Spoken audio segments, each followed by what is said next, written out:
Hoy presentamos una muestra bastante importante de más de casi 170 obras de la colección del Museo Nacional de Bellas Artes en este hermosísimo centro cultural, en las salas conocidas como La Gran Lámpara, que tiene 2 pisos. Es una muestra que está basada en obras de la colección que van de los años 60 hasta el 2000 y está estructurada en forma de recorridos por distintas temáticas.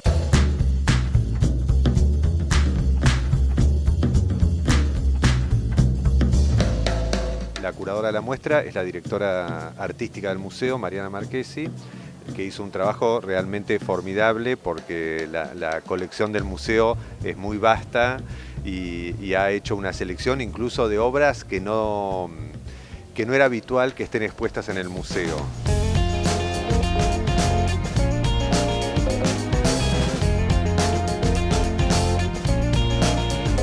El museo tiene 13.000 obras aproximadamente, de las cuales se exhibe en forma permanente más o menos el 10%. Entonces realmente hay una cantidad de obras muy importantes, en este caso son todas de artistas argentinos, prácticamente desconocidas o que alguno la ha visto alguna vez en una exhibición, pero no en la colección permanente. Así que es una forma de extender, digamos, el conocimiento de la colección de Bellas Artes, que es probablemente la colección más importante del país, en otros espacios, ampliar la visibilidad de las obras y que la gente las pueda conocer o volver a ver según sea el caso.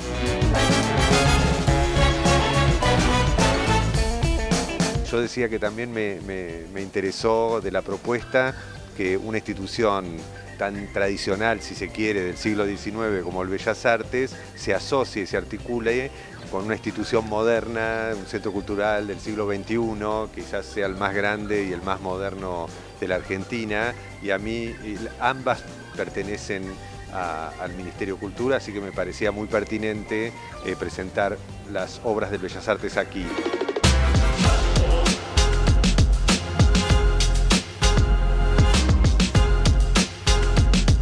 Nosotros hacemos mucho esfuerzo desde pues, un museo nacional en presentar partes de la colección en otros museos. Lo hemos hecho cantidad de veces en museos de las provincias en general, fuera de la capital federal.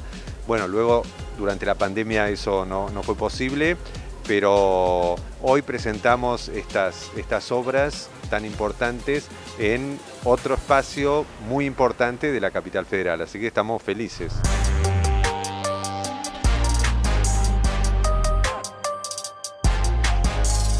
Hay artistas, creo que están los artistas más relevantes, obvio con algunas ausencias, todo recorte implica ausencias y seguro que uno viene y dice, falta, yo hubiera puesto tal, o hubiera sacado tal y hubiera puesto tal otro, pero está Marta Minujín, está Edgardo Jiménez, está Roberto Jacobi, está Luis Felipe Noé, no quiero ponerme a nombrar uno por uno porque uno después omite, pero están los artistas más relevantes desde la década del 60 hasta el 2000.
Museo Histórico Nacional del Cabildo de Buenos Aires y la Revolución de Mayo es el museo histórico más visitado de la Argentina. Alrededor de 500.000 de personas concurren.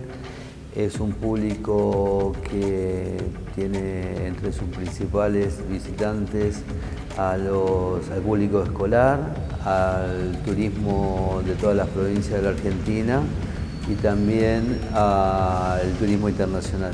El relato principal del museo es el relato de los hechos que desencadenaron en la Revolución de Mayo y también la vida durante la época colonial.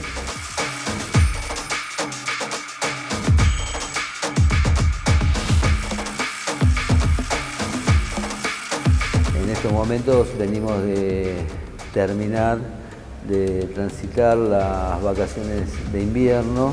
Estas últimas 3 semanas el museo recibió 100.000 personas, tuvo actividad durante todo el día, todos los días, y en este momento además tenemos 2 exposiciones muy importantes, una en la cual se exhibe todo el patrimonio arqueológico de la excavación que tenemos en actividad, que está a cargo de Néstor Subeldía, y esta que estamos en este momento en este salón, que es la sala Ardoy, que tiene una buena parte de la obra de Samer Macalius con respecto al Cabildo, esta vinculación entre algunos artistas y el Cabildo, y también un recorrido por la ciudad de Buenos Aires que le agradecemos especialmente a Karin Macalius por todo lo que nos posibilitó para que estemos realizando esta exposición.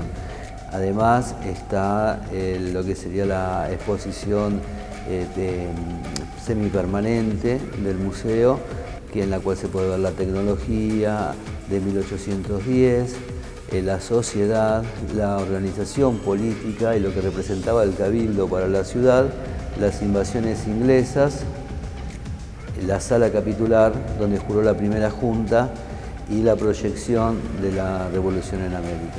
Y por supuesto salir al balcón y poder observar la Plaza de Mayo.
Estoy presentando Punk, esta obra sobre tela cortada con cuchillo, impresa en xilografía y también trabajada con óleo. Son cuadros sobre tela, son xilografías superpuestas sobre tela, que después las corto con cuchillo o espátula, que eso nació en plena pandemia. Un día vine al taller medio a escondidas, escapándome de la policía, ponele. Y quería estampar un cuadro y tenía como mucho rebarba de óleo. Entonces lo empecé a lijar para pasarlo por la prensa y con una espátula se arrancó un poco de tela. Y me interesó, como obvio que me acordé de Fontana, ¿no? Pero me interesó. Pero lo que me servía a mí eso, que las primeras telas que corté con cuchillo, quedaba muy cansada, como que me descargaba mucho, me costaba mucho. Se me lastimaban las manos, me agotaba y era una buena descarga con toda la angustia de la pandemia y el encierro y el homeschooling y todo lo que pasaba en mi casa. Venía acá y volvía como hecha una seda, parecía una batalla. Ya encontré la técnica, lo hago con mucha facilidad, pero en el comienzo me sirvió mucho para mi estado de ánimo. Como el arte te salva la vida, ¿no?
Hoy estamos muy felices acá en la Gran Lámpara del Centro Cultural Kirchner, presentando una nueva muestra hecha de manera conjunta con el Museo Nacional de Bellas Artes.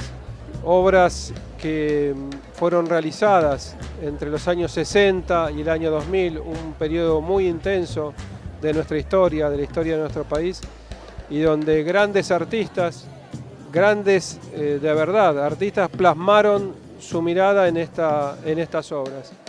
Era un proyecto que teníamos previsto antes de la pandemia.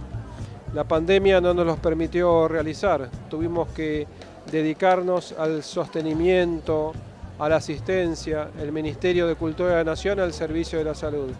Por eso es doble la felicidad. En el momento donde estamos abriendo Tecnópolis y tenemos la cantidad de visitas que tenemos, más de 100.000, 120.000 por día en vacaciones de invierno, más de 840.000.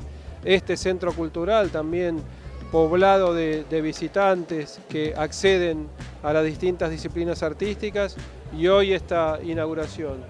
A mí esta muestra, la contemplación de las pinturas, de las esculturas, de las fotografías, de las diversas expresiones me llevan a la reflexión del país y de la historia del país que hemos vivido, y cómo aparece ahí siempre la mirada del artista que nos ayuda a la reflexión y que nos ayuda al descubrimiento de realidades que en una primera capa nosotros no vemos. Por eso, por supuesto, que agradecer a todos los trabajadores y trabajadoras del Museo Nacional de Bellas Artes, de este Centro Cultural Kirchner, a la curadora, a Mariana, que hizo un trabajo con una entrega excepcional, pero sobre todo a los artistas, a los que están vivos, que han participado directamente de la muestra, y a los que nos dejaron su obra con esa particular mirada que tanto nos conmueve y tanto nos ayuda a la reflexión.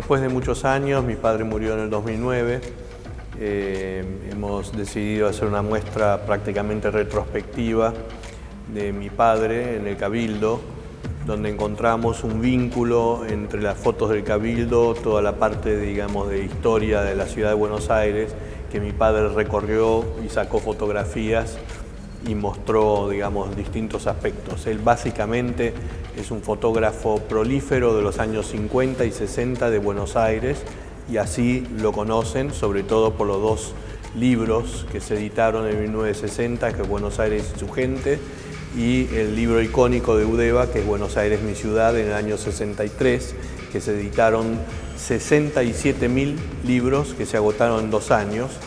En el 2013 reedité ese libro junto a la UNTREF, porque, digamos, en los años 60 la edición era muy precaria, digamos, en cuanto a las imágenes y todo eso, ¿no? Bueno, eso le dio la fama a mi padre, y la idea era, en esta muestra, básicamente, no solo mostrar las fotos que son más conocidas, digamos, por la gente, por exposiciones en el Museo de Arte Moderno, o en el Bellas Artes o en otros lugares, sino que aprovechamos la existencia de las vitrinas para mostrar negativos, armamos un laboratorio similar para que la gente entienda cómo se trabajaba en esa época, la fotografía analógica, las cámaras que él usaba, que era básicamente una Leica 3G, después una M3 y la Rolleiflex, toda la parte de proyectogramas, que es la fotografía experimental, cine experimental que él también hacía, que armamos un pequeño videíto donde doy una explicación, digamos, a toda la parte experimental. Como dato interesante es de que los fotógrafos de esa época no firmaban las fotos, ponían sellos, digamos, con la identificación, y solamente firmaban fotos que ellos consideraban que tenían algún nivel artístico. Inclusive Cartier-Bresson empezó a firmar fotos recién cuando se hicieron las reediciones nuevas en la Fundación Cartier-Bresson. Mi padre firmó muy pocas fotos, eso también ahí tenemos los sellos, damos una explicación, porque muchas veces la gente dice, no, pero yo necesito una foto firmada, y no hay fotos firmadas, hay fotos con los sellos del autor, ¿no? Eso porque en su momento la fotografía era un arte secundario, por así llamarlo, inclusive podríamos decir que no era arte, ¿no? Para mucha gente. En los años 90 ahí surgió todo un auge de revalorización de todo lo que es la fotografía a nivel internacional, mundial. Acá llegó un poquito más tardío, pero hoy en día la fotografía es considerada un arte e integra los principales museos del mundo.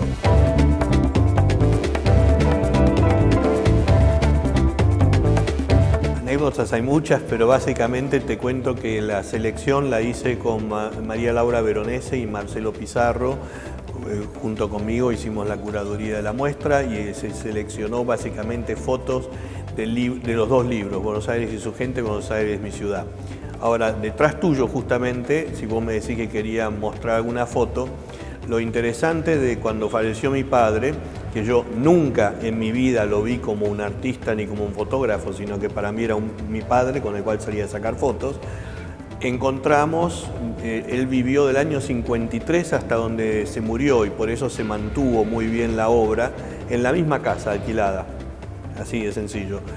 Y había solamente 120 fotos sobre casi 5.000 copias de época del tamaño 50 por 60, que era un tamaño muy grande para esa época, porque la mayoría, primero era costoso, el laboratorio de esas fotos era costosa, y esa serie del matadero, que la verdad que no sé en qué matadero está hecho, me parece una temática muy fuerte, sobre todo si entendemos que mi padre vino al extranjero en el año 53 a la Argentina, y para nosotros es normal comer carne, asado y todo eso, pero para un extranjero era como, ¿qué están haciendo acá, no? Otra cosa interesante para comentar sobre la obra de mi padre es que él sacaba fotos sin flash y sin armar las fotos. O sea, era un fotógrafo de calle, inclusive la serie de artistas que Vasari hizo en el año 2007, la famosa edición de retratos de artistas, están todas hechas en el taller sin ningún tipo de armado, ¿no? Eso me parece muy interesante. Hay un libro que yo edité en el año 2011 con la Fundación Alón de Fito Fitterman, donde incorporé justamente la serie El Matadero, porque me pareció muy fuerte dentro de todo lo que yo encontré de la obra de mi papá. Para mí las fotos, digamos, de Buenos Aires, mi ciudad, de Buenos Aires y su gente eran más conocidas, pero eso eran desconocidas. Entonces por eso me parece interesante mencionar eso.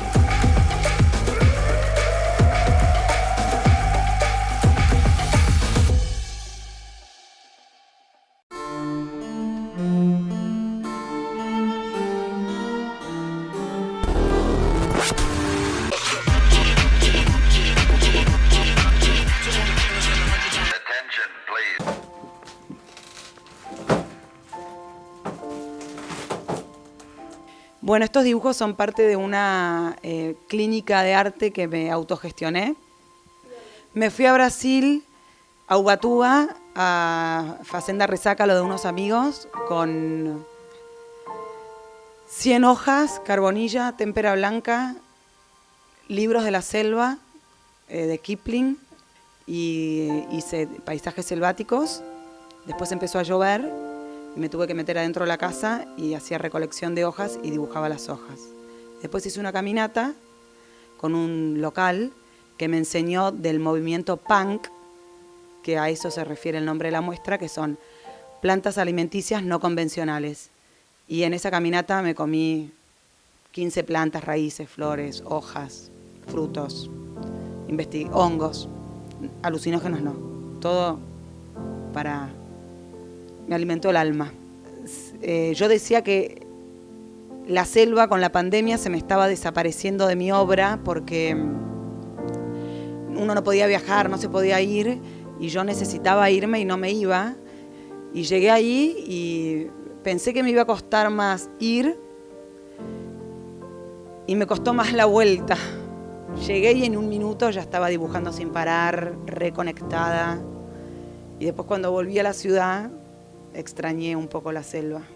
En la selva todo lo quería dibujar y acá no, me faltaba las formas y los ritmos de las plantas.